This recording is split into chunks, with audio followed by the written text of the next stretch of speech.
Bonjour Patrice. La presse est sous le choc, forcément. Oui, bonjour Laurent, bonjour à tous. De même qu'il existe un comique de répétition, il existe, hélas, un tragique de répétition. Et il se résume à cette rengaine qui fait la une du Républicain lorrain, coup de folie ou terrorisme.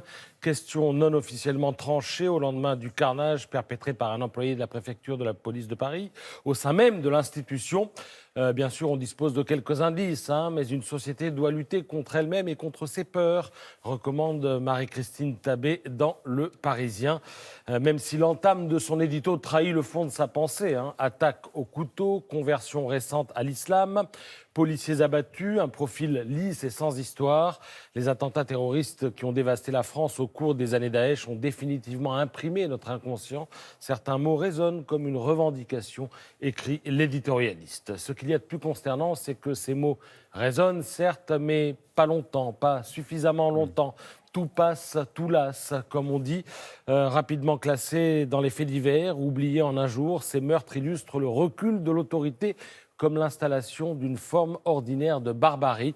Cette attaque au cœur d'un symbole de l'État augmente un peu plus cette inquiétude. Il faudra la dissiper sans esquive par la force de la vérité, écrit Vincent Trémollet de Villers dans Le Figaro.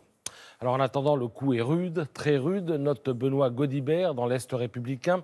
Le drame survient au lendemain de la manifestation de milliers de policiers dans un contexte de malaise persistant et de deuil. Pas moins de 52 suicides dans la profession depuis le début de l'année, rappelle le journal. Tout cela témoigne d'un lourd climat dont la Marseillaise se targue de connaître le responsable. Tensions sociales inouïes, dialogue au point mort. Emmanuel Macron est responsable de tout cela, écrit Françoise Vernat, l'éditorialiste du journal communiste.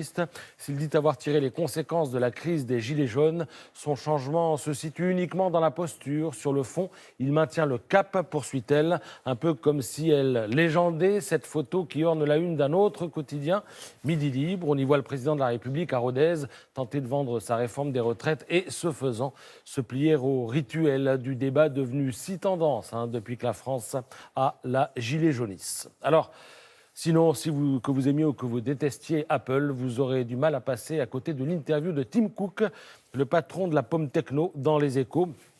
Comme il sait qu'on l'attend sur le paiement de l'impôt, il prévient d'entrée.